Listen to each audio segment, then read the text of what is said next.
the squad's come out. There's no Harvey making. Is that a recall? Is it because he's playing his parent club? It's just a recall. They got a couple of injuries over the weekend, Wigan, and whilst obviously I don't think they're short for 1 minute. He's probably earned the right to be up for selection for his parent club. So we really appreciate Wigan's help throughout the process and stuff. So there's no I guess bad feelings there, but we're very grateful to Wigan's cooperation with Harvey, and grateful to Harvey as well for what he's been doing for us week in, week out. So hopefully we can get him back in a week or two. You'll have to excuse my ignorance, because obviously there's been a lot of squad changes over the last, over the course of the season, really. How many loan players have you got in at the minute? Is the scope? I think that would leave 3 remaining spots. We've tried a couple of avenues there, but some clubs want players for players, and obviously we haven't got any to give, that's a bit impossible for us. We're not in a position of strength to negotiate in that aspect, so we'll be easy pickings in any sort of negotiation. And other clubs, it's that time of year where people are struggling themselves with injuries, so they need squad cover, and we accept and appreciate that as well. Also, Challenge Cup final on the horizon too. So it's a tough situation at the minute. The club's obviously in a tough position, and the team's obviously in a tough position as well. There's no hiding away from that.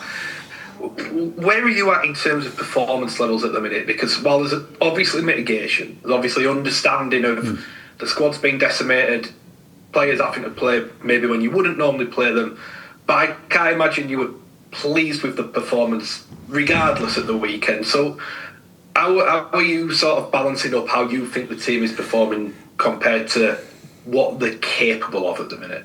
I thought we underperformed at the weekend. I thought the team on paper underperformed, and I guess the hard bit is the environment has enabled us as staff to have a consequence to poor performance or poor behaviours, and so there's been no consequence. What is the consequence? People can't be dropped, exchanged, and all that sort of stuff. So, and I think as a result of that, then, and off-field issues as well, the focus has definitely drifted. And as I spoke to the boys about in review was harsh. So, I guess if the only consequence is me telling them off, it's you kind of get used to that. If someone keeps shouting at you, you just learn to ignore it, if you guess. But yeah, I think personal standards and that we need probably to remind ourselves, and me included, and everybody, that we need to represent ourselves in the best case possible. We're always on show. We are our own brand, if you like, and we need to. Being a professional rugby player is an obsession. I would suggest 9 out of 10 players need to be obsessed with being a professional rugby player. The lucky few who don't, I'm sure, but we need to be obsessed. You need to dream about playing and dream about what's happening the day after, and come with ideas of stuff you've been thinking about. So I think that side of thing has definitely drifted, and that's got a little bit, I won't use the term loose, but that it's not been the first thing on everybody's mind, and it needs to be in this sport. As sports, you definitely need to be obsessed. Can you understand why that might be the case, or do you not think, irrespective of what's gone on, that looseness should be allowed to creep in? I do understand it, and it's been. You got to remember, I think, pre-season started in November, so this has been a long time of distractions, if you like, and so I just think credit to our players for the loyalty and commitment that they've shown up to this point. Credit to the players that actually left for staying staying and fighting and hoping that we got sorted for so long as well. You know, nobody left this club until the 11th hour, if you like. So I've got a tremendous amount of respect for players who've left and also the players who are still with us now. So I can't be too harsh in there. And every tough review's got to be laced with an element of understanding and appreciation as well. But as a former player, I can relate back and I can empathise, but I can also reflect on what my feelings would be. And as a young player, I would have been just desperate for an opportunity and absolutely do anything to play this great game. And as a senior player, I'd be desperate to represent the younger players better. So I think it's about finding a motivation sometimes, a motivation within inside yourself, and ask yourself the questions and what you're doing it for and why and all them other things. But you can't neglect the fact that we're here to earn a living as well. It's a full-time sport, and that's really important to everybody. Let me just ask you about the club, because obviously we know the stadium deal's collapsed, but it was interesting to note that the ownership group were in attendance at the weekend for the game, which I think maybe caught people out by surprise, because there's been this suggestion that it's stadium deal or nothing. What's your understanding of the position the whole thing is in right now? I know it's such a broad topic, but what is your understanding of where the club's at in terms of finding a solution to what's going on? Well, obviously it's been a complex situation right from the off, and it all surrounded around the stadium. So I think losing the stadium and that deal being shut down has been detrimental. Has probably wasted a lot of time for everybody, and it's created a situation that's left us vulnerable. It was bad news to hear, the council had pulled away from that deal. That was really bad news for everybody. It rocked the club inside, definitely. I know it rocked myself, it rocked the players on the eve of a game as well. And I think that probably left a really big scar amongst everybody. But what I will say is since that moment, the guys came in, spoke to the players and reaffirmed their commitment to them and to us as a club, separate from the stadium, which is really important to us, and I think that's galvanised and given a lot of hope and optimism to the group. So as we stand as a group now, we're really optimistic that we've got a positive future to look forward to. There's some hurdles to cross, no doubt, and to jump, but we're positive, comfortable, and very much believing in the fact that we've got some owners who are rocking up and finding a way to acquire the club and put the club on an even keel and then start to move it forward. There's a lot to get through, before that point. But like I said before, I think the diminishing stadium deal has certainly wasted a lot of time and probably prolonged the situation that provided nothing but uncertainty, and now the picture's clearer. I think it's enabled everybody to move forward, and hearing that the guys are still keen to solidify the ownership and, like I said before, put it on an even keel is fantastic, and everybody believes and supports that notion. Obviously, we want a strong Salford Red Devils, and we're keen to get rid of this noise and move forward. So these it's almost, I think John Wilkins said it on Sky ages ago, it's getting boring now, so we need to move forward.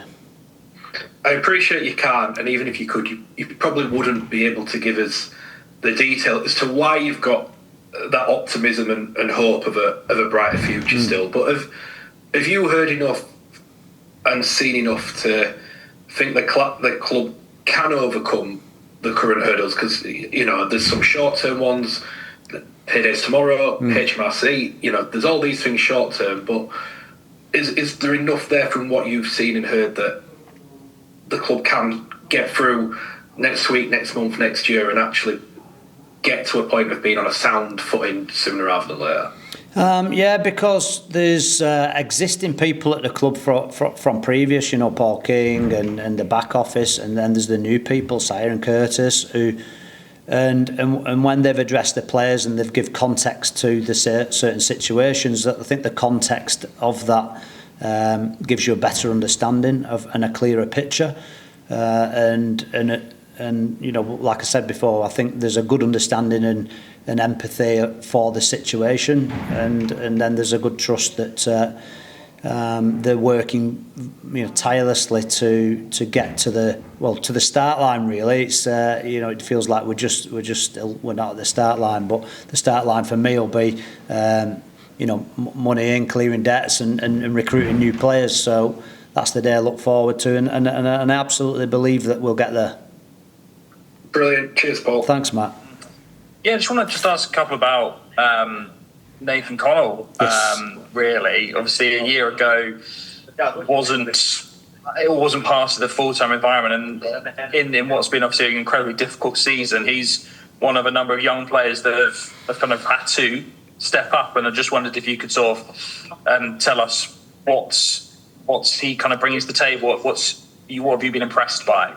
Yeah, I'm glad you asked me that, Alex. I think Nathan Connell has been fantastic. I've been impressed at his resilience. Really, he came in probably as a training number. He wouldn't have got this level of consistent performances or consistently in the team if it wasn't for the situation. But now he's here, he's absolutely earning his position, and he's established himself as a really consistent player. So I've been impressed by his toughness, the way he's applied himself in training, has put himself in a position to handle the week-to-week of Super League. So physically it's been a huge shock to his system. But like I said before, he had a really tough pre-season and handled it brilliantly. And he's studious, he works hard, and he deserves he deserves the accolades that you and I are giving him now. Yeah, it's interesting you sort of say about that physical side of things as well. In terms of I think sometimes maybe that gets missed a little bit, making that huge step up that a lot of these players have had to do. Yeah, and it's the week to week, and there's other players, and I've used Johnny Vaughan before, and people like that. They've had a splattering of first team performances before, and George Hill as well when he was here from Cass. I think we saw a dip in the performances after 2-3 games because they're not used to backing up week to week, and to string 7, 8, 9, 10 appearances together is something completely alien to them. The pathway system has probably not prepared them for the rigours of back-to-back games as well, let alone back-to-back games in such an elite competition. So they've had to dig in. They've had to do things that they weren't necessarily equipped to do, and so that's a test of their character and testament to themselves for that sort of commitment and work that they've been able to withstand. And for you as a head coach, does that mean that? I mean, how do you sort of manage the young personalities, the young players in that dressing room? Is it arm around the shoulder? Is it how would you sort of look after them, I suppose? Yeah. I mean, young or old, I think everybody responds better to praise than criticism. I think what we have lost in the team is a lot of our experienced players. So we've got a quieter dressing room than I would like. Quieter dressing rooms generally, don't bode well for people who want to find solutions and be made accountable. So, but you get that with a young team. So our team absolutely, to be transparent, we certainly lack in leadership in terms of the amount of leaders we've got and senior players. But the young players will, they'll have their exposure to Super League, and their experience will be accelerated, and hopefully that'll stand them all in good stead in their future careers. Thank you, Paul. Appreciate your time. All the best. Thank you.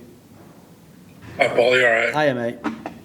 And just on those senior players, you've got obviously quite a few out at the moment. How are Joe Mellor and Chris Hill coming along? Are they anywhere close or not? Yeah, they're not far off, to be honest. But you know, the week off next week will give us a better chance then for the following week. So they're not fit for this week, and so but they're not far off.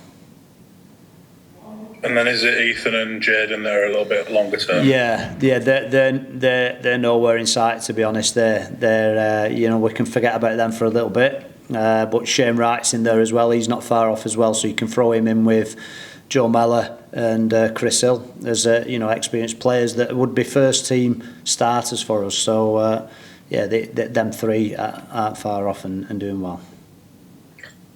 That brings me on to my next question. I was going to ask about Shane Wright. Is he definitely injured and not just salary cap limited? No, he's injured, mate. He's in the cap. He's in our 1.2. Right, okay, brilliant. And I think that's all from me, so best of luck on Friday night. Thanks, mate. All right, Paul, you okay? Hiya, Rob. The Weightfield defeat on Sunday, was it a team in form or a bad day office for us?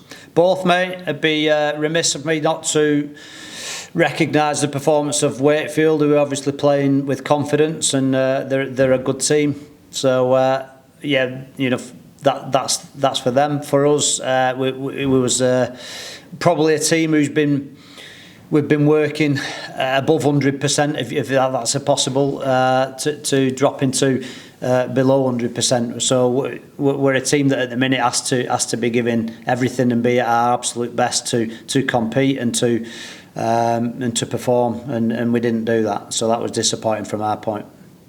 What was the changing room like after the game? As you can imagine, just not the best, Rob. What was your reaction? I mean, obviously the situation. I mean, your reaction's so important, isn't it, in the scenario we're in? Well, my reaction after the immediate games is not always relevant, because you know by the time we've done media and done press, you know, you don't want to start bawling and shouting 15 minutes after the final whistle. So I think half time was more important. I was very, very disappointed at half time, and I let my feelings known at that point. And then review was harsh, but could have been harsher. But I think the review is easy when it's like that, because in many respects they know the answers, and it's plain and obvious. But we've got to feel some discomfort visually, and we can't just brush things under the carpet. Even though it was a short turnaround, we had to heed the warnings for this week from last week. So it was important that we had a look at it and spoke truthfully. Is that the biggest challenge, being a head coach, keeping it at a level, not being too angry, not being too sort of despondent? Well, that's managing people, Rob, and I think there's two sides to coaching. There's obviously understanding the game, and then the bigger side and the more important side for me is managing the people that you're coaching. So it's certainly been tested during this period, but there's different sorts of management. In big squads, little squads, experienced players, inexperienced players. So it's what makes coaching good, and what makes managing good. So different personalities, and allowing personalities to shine, if you like. So it's just part of the job, mate. Yeah, you still got obviously 16 weeks sort of to go. How do you feel about that? Obviously, with everything going on, it's not a long way. Yeah. To try and turn it around. Well, I like being positive, Rob, but you just probably killed me off with that 16 week. I'll be honest. So I was looking forward to my holidays, but I think. You can, when you sit home and sometimes you think too hard about what's in front and all this, that and the other, and it can, in the situation that we're in. But, we do preview this morning, and straight away I'm enjoying myself, because the job we do is good. The characters are good. The environment that we're in is good. And again, that's testament to the people that are around the place, whether that be players, staff, back office, whatever. I think there's a good, positive attitude of people who are willing to roll their sleeves up and have a crack. So, yeah, that's what I look forward to. The moments, right? Enjoying the journey. I spoke about that many times, Rob. Yeah, and obviously, like you say, the journey. Wigan, Saints, Hull, Saints again. Next 4 weeks. I suppose it's the important part is focusing on sort of one game at a time rather than. Yeah. Well, stop talking about 4, Rob. You're killing me off here. You've sport 16 weeks and then 4 games. What are you trying to do to me? I'm telling you, one day at a time. So, yeah. Have you had a good reaction in training this week? Yeah, of course. Yeah. We always do. So because the competitors, so they know what they've done wrong. It's harder, understanding it's one thing, fixing it's another, and certainly against opposition like Wigan, who will come here and they'll respect us for being a Super League team, and they'll have an approach that's hard and aggressive in the way that they do every week, and so there'll be no consideration for our position or sympathy given, and we wouldn't expect any as well. So. It's going to be an almighty challenge for the players, but you live and die, and this is how you make your name if you're a young player, and this is how you gain respect if you're a senior player. So there's some pressure on everybody always for what you do personally, and since this game began, people have always been saying the only person you need to be honest with is the man in the mirror. So that person looking back at you will tell you if you're giving your best or not. Yeah, good to have Sam Stone back in action. Yeah, it's good to have a recognised back rower and an experienced player back. So it'll take a couple of games to get up to speed, no doubt. So it's good to have him back. Yeah, no Sam Davis in the squad, but Joe Bullock back in. Is Davis a long-term one or? It's a calf tear, so most likely is. He's the pre-season was missed and start of season was missed with him with calf tears, so it's unfortunately when you get one you get another and another. It's a bit of a soft spot for him now, so disappointing for him and us, but yeah, good to have Joe back in, another big body. So we lost Harvey, and but luckily we got Joe back as well. Yeah, good to be back at home as well. Been a month since we played at home. Has that been an effect, do you think? It's not been an effect on our performance. No, absolutely not. But there's a good pressure comes with playing at home. You want to perform for for your supporters. So I'm certainly embracing that pressure, and I'll be putting that good pressure onto our players. We want to perform for our supporters who's been good to us. So we don't want to let them down. And the important bit is the performance, and I think that's been appreciated by the supporters from the start up until now, and even as we underperform, they were still there cheering us on. So yeah, we owe them to perform.